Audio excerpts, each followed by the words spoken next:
శ్రీకృష్ణ పరబ్రహ్మణే నమః. నిన్నటి పారాయణంలో మనం పూతన శ్రీకృష్ణ పరమాత్మ దగ్గరికి వచ్చి పాలు ఇవ్వడానికని సిద్ధమవుతూ ఉంటుంది.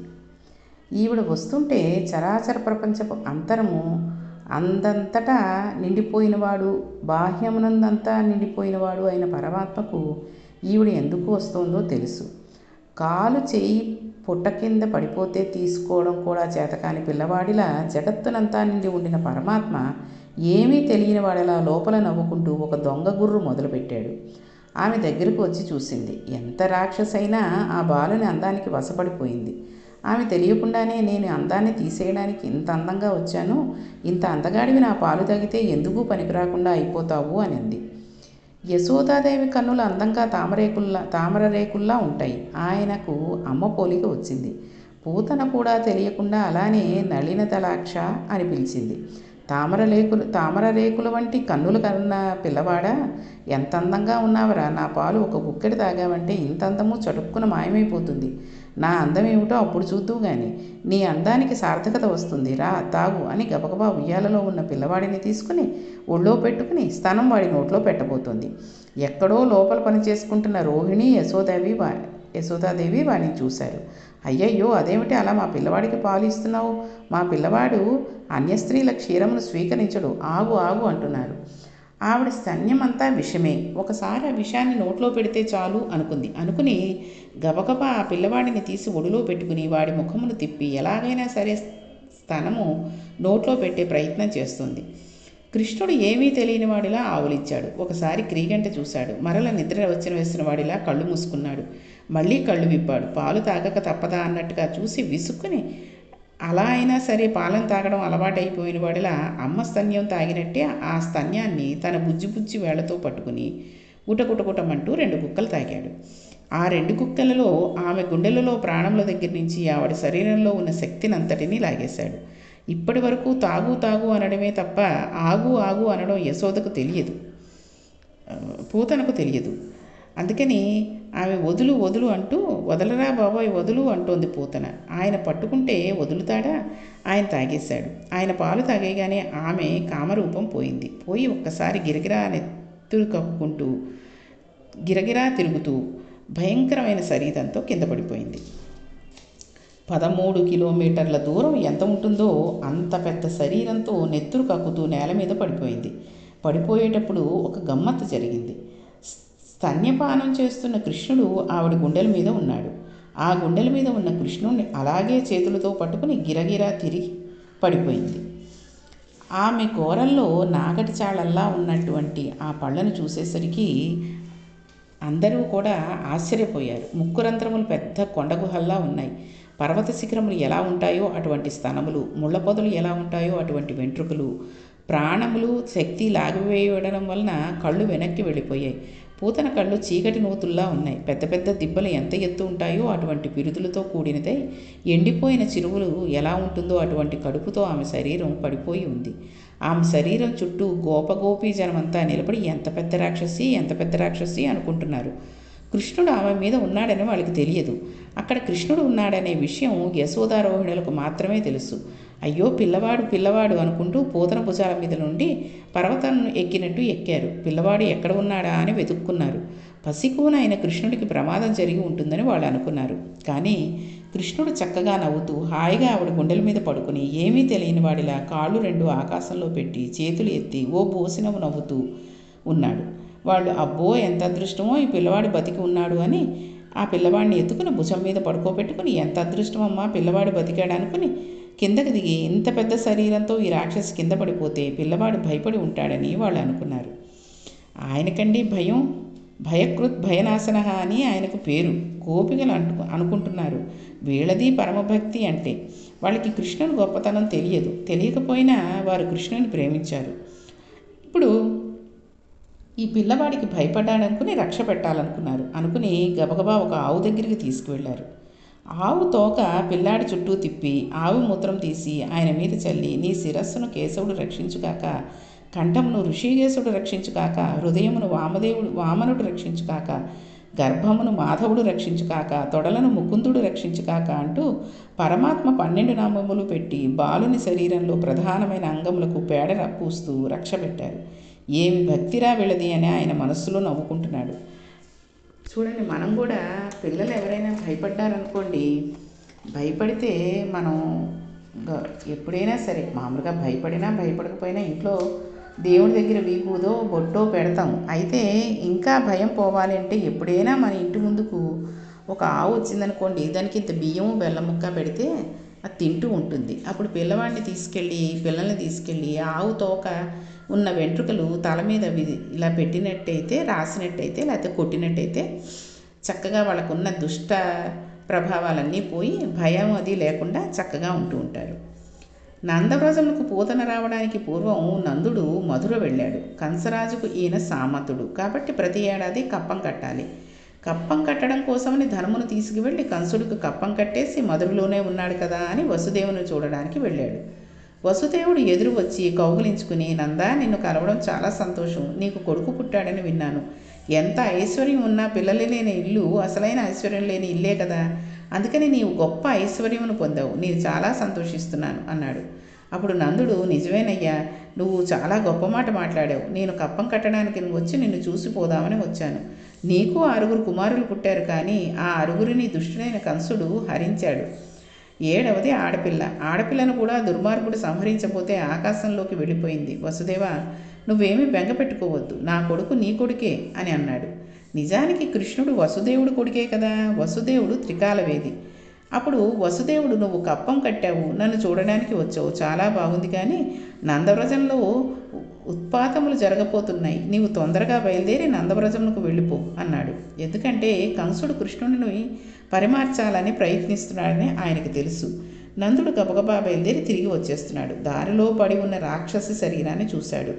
ఈ సందర్భంలో పోతనగారు అంటారు, విషమును ధరించినటువంటి పాములకు శత్రువైన గరుత్మంతుడు తన వాహనముగా పెట్టుకున్న వాడికి, కంఠమునందు హాలాహలము నిలుపుకున్న మహాపురుషుడైన పరమశివుని స్నేహితునికి, విషముల నుండి పుట్టిన పద్మము నుండి పుట్టిన బ్రహ్మగారికి తండ్రి అయిన వాడికి, నీళ్లలో పాము మీద పడుకునే అలవాటు ఉన్నవాడికి ఒక స్త్రీ సైన్యంలో నుండి వచ్చిన విషము త్రాగడం ఒక విషయమా అన్నాడు. అందుకని తాగేశాడు అని అన్నారు పోతన గారు. ఎంత అందంగా చెప్పారో చూడండి ఈ వాక్యాన్ని. ఈ నందాదులు అటువైపు నుంచి నడిచి వస్తున్నారు. దారిలో పూతన శరీరం అడ్డంగా పడి ఉంది. చూశారు. వసుదేవుడు చెప్పినది యథార్థమని గ్రహించాడు. నందవ్రజంలో ఉత్పాతములకు వస్తోందని వసుదేవుడు చెప్పాడు. ఇక్కడ ఈ రాక్షసి పడిపోయింది అని వెంటనే గొడ్డళ్ళు తెచ్చి ఈ శరీరాన్ని ముక్కలు ముక్కలుగా తెగ నరికాడు. ఆ శరీరం అంతటికీ ఊరికి దూరంగా తీసుకువెళ్ళి పెద్ద కుప్ప వేసి ఎండుకట్టెలు తెచ్చి దాని చుట్టూ పేర్చి తైలం పోసి అగ్నిహోత్రాన్ని వెలిగించారు. ఆవిడ రాక్షసి, శరీరం కొవ్వుతో నిండిపోయి ఉంది కాబట్టి అది కాలిపోతున్నప్పుడు దుర్వాసన వస్తోంది అని వెనక్కి తిరిగి వెళ్ళిపోయారు. అగరవత్తులు కాలిపోతుంటే ఎటువంటి సువాసన వస్తుందో పూతన కాలిపోతుంటే అటువంటి సువాసన వచ్చిందిట. కృష్ణుడు పూతన పాలు తాగేటప్పుడు పాలతో పాటు ఆమె శరీరంలో ఉన్న పాపాన్ని కూడా తాగేశాడు. పుణ్యమే మిగిలిపోయింది. అందుచేతనే ఈ శరీరం కాలిపోతుంటే అగరవత్తుల వాసన వచ్చిందిట. ఇక్కడ పోతగారు చమత్కారంతో కూడిన కొన్ని పద్యాలను కూడా రాశారు. అయితే వాటికి అర్థాలు మనం తెలుసుకుందాం. ఊరికే పద్యాలు కాకుండా గద్యంగా దాని తాత్పర్యాలు చెప్తాను. ఆవిడ తల్లిలా వచ్చింది కానీ తల్లి కాదు. తల్లిలా పాలు ఇచ్చింది కానీ తల్లిలా పిల్లాన్ని నేను పెంచాలని అనుకోలేదు. అలా అని చెప్పి పాలు ఇవ్వలేదు. చంపాలని వచ్చింది, చంపాలనే పాలు ఇచ్చింది. కానీ తల్లి ఒళ్ళో ఎలా పెట్టుకుంటుందో అలా పెట్టుకుంది. తల్లి ఎలా స్తన్యం నోట్లో పెడుతుందో అలా పెట్టింది. పిల్లవాడిని తలను తల్లి వలె దగ్గరగా పెట్టుకుంది. ఇలా పెట్టుకున్నంత మాత్రం చేత, కృష్ణుడి కాళ్ళు చేతులు తగిలినంత మాత్రం చేత నిజంగా శ్రీమన్నారాయణుడికి తల్లి ఉంటే ఏ లోకములకు వెడుతుందో ఆ లోకాలకు పూతన వెళ్ళిపోయిందిట. చంపేద్దామని పాలిచ్చిన పూతన ఊర్ధ్వలోకములకు వెళ్ళిపోయింది. మరి ఆ పిల్లవాడు నా కొడుకు అని ప్రేమతో పాలిచ్చిన తల్లి ఏ స్థితికి వెడుతుందో వాళ్ళు వెళ్ళే స్థితిని నేను చెప్పలేను అన్నారు పోతన గారు. అక్కడ పుట్టిన గోపకాంతలకు తెలుసో తెలియకో కృష్ణునికి ప్రేమతో పాలిచ్చారు. వారు తల్లులు కానక్కర్లేదు. వారికి ఆ పిల్లవాణిని చూడగానే తల్లి భావన కలిగింది. దీనిని పోతన గారు సిద్ధాంతీకరిస్తున్నారు. ఆడవారికి మాతృత్వం ఉంటుంది కాబట్టి వారు పాలు ఇస్తే వారు ఆ స్థితికి వెళ్ళిపోతారు. ఆవులు మనుష్యులు కావు. అవి స్త్రీలు కాదు. అటువంటి ఆవు కృష్ణుడు పుట్టగానే పొంగిపోయి సేరు పాలిచ్చే ఆవు 2 సేర్ల పాలను ఇచ్చింది. ఆవుకి మోక్షమే, గోపకాంతలకు మోక్షమే, కన్న తల్లికి మోక్షమే, చంపుదామని వచ్చిన పోతనికి మోక్షమే. వీళ్ళందరూ మోక్షమును పొందితే మోక్షము కన్నా చివర ఇంకేమున్నదో తెలియదు కాబట్టి మోక్షము చివర ఈ ఆవులు తిరుగుతూ ఉంటున్నాయట. దీనిని బట్టి కృష్ణుని సేవించుకుని ఆవులు అన్నిటికన్నా అధికమైన స్థితిని పొందున్నాయని పోతన గారు పొంగిపోయి చెప్తున్నారు. ఇది పూతన సంహార ఘట్టము. ఈ ఘట్టానికి మనం తాత్వికంగా పరిశీలించాలి. భాగవత దశమస్కందము ఉపనిషత్ జ్ఞానము. ఆవిడ పేరు పూతన, అమరకోశము, పునాతి దేహం పూతన అని పూతనకు అర్థం చెప్పింది. దేహమును పవిత్రంగా చేయడానికి పూతన అని పేరు. మనకి సంబంధించిన ఒక వస్తువును చూపించి ఇది ఎవరిది అని ప్రశ్నిస్తే ఇది నాది అని చెప్తాం. అలానే ఇది నా చెయ్యి, ఇది నా కాలు, నా కన్ను అని మనకు సంబంధించినవి చెబుతూ ఉంటాం. అయితే ఇప్పుడు నేను అనబడే నువ్వు ఎవరు? దానికి జవాబు మనకే తెలియదు. అదే పెద్ద అజ్ఞానం. నేను అంటున్నది ఏది అంటే తెలియక ఆ నేనుని చీకటితో అజ్ఞానంతో కప్పివేశాం. అదే పూతన అవిద్య నేనుకు నాది పక్కన చేరుతుంది. నేను అనేది అబద్ధం. ఈ అబద్ధానికి నాది అనే మరొక అబద్ధం తోడవుతుంది. దీనికి అస్తిత్వం లేదు. ఒక ఇంటిని చూపించి ఒకడు ఇది నా ఇల్లు అంటాడు. అయితే ఆ మాటకు ఇల్లు ఏమీ స్పందించదు. అవును, ఆ ఇల్లు ఆయనదే అని అనదు. అతడు 10 ఏళ్ళు ఆ ఇంటిని అనుభవించి ఎవరికో అమ్మివేశాడనుకోండి, అప్పుడు ఇంకొక ఆయన వచ్చి ఇది నా ఇల్లు అంటాడు. అప్పుడు కూడా ఆ ఇల్లు ఏమీ స్పందించదు. ఎంతమంది అది నా ఇల్లు అన్నా ఇల్లు అలానే ఉంటుంది. నా ఇల్లు అన్నవాడు మారిపోతూ ఉంటాడు. నా అన్నప్పుడల్లా ఒక పాసం వేసుకుంటున్నాడు. ఎన్ని వేసుకుంటే అంత వసువు అవుతున్నాడు. చూడండి, పశువుకి అజ్ఞానం అవిద్య ఉంటాయి. నేను నాది అనే 2 పూతన 2 స్తనములు ఇప్పుడు అందులోంచి విషములను ఇస్తోంది. విషయమే విషము. దేహం ఎప్పుడూ సుఖాన్నే కోరుతుంది. కానీ దేహ సంబంధమైన సుఖములు విషముతో సమానమైనవి. అవి ఎప్పటికీ దేహి సూక్ష్మ రూపమును తెలియనివ్వవు. అలా తెలియకుండా జీవుడు ఈ అబద్ధంలోనే చచ్చిపోతాడు. అలా అబద్ధంలో చనిపోకుండా దీనిని ఏమైనా చేయగలమా? మరి ఇన్ని అనుబంధాలను ఈశ్వరుడు ఎందుకు పెట్టాడు? వేదం చెప్పిన విషయాల్లో అనుభవించడంలో ఏమాత్రం తప్పులేదు.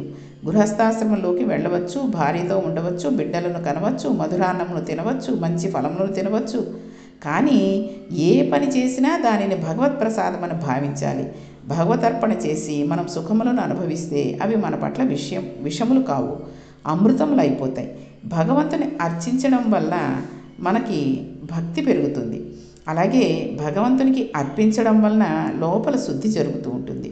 శుద్ధి లేకుండా తింటే విషం అయిపోతూ ఉంటుంది. ఇప్పుడు పూతన కృష్ణునికి విషపూరిత స్తన్యం ఇచ్చింది. విషము అమృతం అయిపోయింది. మనం కూడా అన్నిటినీ ఈశ్వరుడికి చెప్పి తినడం అలవాటైతే అది అమృతం అవుతుంది. చేతకాని వాళ్ళు ఒక మాట అంటూ ఉంటారు, ఎందుకండి నైవేద్యాలు ఇవన్నీ, నువ్వు అన్నీ ఈశ్వరుడు తింటాడా ఏంటి? ఆ పేరు చెప్పుకుని వీళ్ళు తినడానికి అని. ఆ పేరు చెప్పుకొని వీళ్ళు తినడానికి కాదు, ఇలా వెర్రి మాటలు ఆడేవాడి మనస్సు అలా మారడానికి, మంచితనంగా మారడానికి ప్రసాదంగా ఇస్తూ ఉంటారు. అది తింటుంటే వీడి మనస్సుకు పట్టిన కిలం వదులుతూ ఉంటుంది.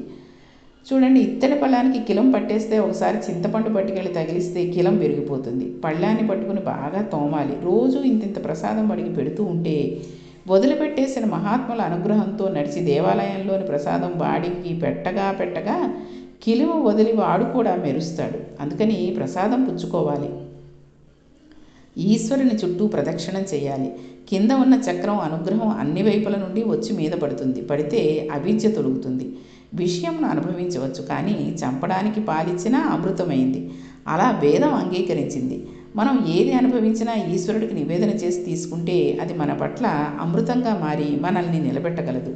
మనస్సును దేహంను కూడా శౌచపరచగలదు. ఈశ్వరుని వైపు తిప్పగలదు. ఈ రహస్యంను ఆవిష్కరించడమే పూతన సంహారం నందు ఉన్న పెద్ద ప్రయత్నం. పూతన అందమైనదిగా వచ్చింది. ప్రపంచంలో అందమంతా తనందే ఉంది. ప్రపంచంలో తనంత అందవికారమైన వాడు ఎవడూ లేదని అనుకునేవాడు ఉత్తర క్షణం జీవించలేడు. ఎంత అందవికారం ఉన్నవాడైనా అద్దంలో తనను తాను చూసుకుని అందంగా ఉన్నాను అనుకుంటూ ఉంటాడు. ఎవరి రూపం వాడికి అంత సంతోషకరం. ప్రకృతి నిర్వికారమైన శరీరం పైకి అందంగా ఉన్నట్టు ఉంటుంది. కానీ దీని అందే ఉండిపోతే, అసత్యమైన నేను మనం ఉండిపోతే అది అమృతతత్వం ఇవ్వదు. అసత్యమైన నేను సత్యమును తెలుసుకోవడానికి ప్రసాద బుద్ధితో భక్తి వైపు వెళ్ళినట్టయితే ఈ భక్తి ఒకనాడు జ్ఞానం అవుతుంది. జ్ఞానం ఎప్పుడూ కలిగేది అనే విషయాన్ని మనం చెప్పలేం. మనల్ని మనం సంస్కరించుకోవాలంటే ముందు భక్తితోనే ప్రారంభించాలి. ఇది ఎప్పుడో జ్ఞానం అవుతుంది. ఎప్పుడు జ్ఞానం అయ్యేది మనకు తెలియనక్కర్లేదు. జ్ఞానాన్ని అగ్నిహోత్రంతో పోలుస్తారు. మనకు తెలియకుండానే ఒక రోజున ఈశ్వరానుగ్రహం మనకు కలుగుతుంది. అప్పుడు అసలు నేనును మనం తెలుసుకుంటాం. అది తెలుసుకోవడానికి భక్తి నుండే వెళ్ళాలి. అదే పూతన సంహార ఘట్టం. అందుకే కృష్ణుని మొదటి లీల పూతన సంహారంతో మొదలవుతుంది. ఇది దేహమును పవిత్రం చేస్తుంది. అపవిత్రమైనది పవిత్రం అయిపోయింది. పవిత్రం అవగానే లోపల ఉన్న వస్తువును తెలుసుకోవడానికి ఇది ఉపకరణగా మారిపోతూ ఉంటుంది. మారిపోయి అసలు నేనును పసిగట్టగలిగిన స్థితికి తీసుకువెడుతుంది. ఈ ఘట్టాన్ని పరమోత్కృష్టమైన పరమపావనమైన ఘట్టంగా పెద్దలు ఆవిష్కరిస్తారు. కాబట్టి ఈ రకంగా కృష్ణుడు మొట్టమొదట పూతనని చంపివేసి అక్కడి నుంచి ఒక్కొక్క రాక్షసుడిని కూడా చంపివేసి, ఇది ఎందుకనంటే రేపొద్దున కౌరవ పాండవుల యుద్ధంలో అందరినీ చంపాలంటే కష్టం కాబట్టి ఇప్పటి నుంచే ఆ కృష్ణలీలల్లో చిన్నప్పటి నుంచే ఒక్కొక్క రాక్షసుడిని చంపుకుంటూ వస్తున్నారనమాట. కాబట్టి ఇలా పూతన సంహారం అయింది కదా, రేపు సకటాసుర సంహారం గురించి తెలుసుకుందాం. శ్రీకృష్ణ పరబ్రహ్మణే నమః.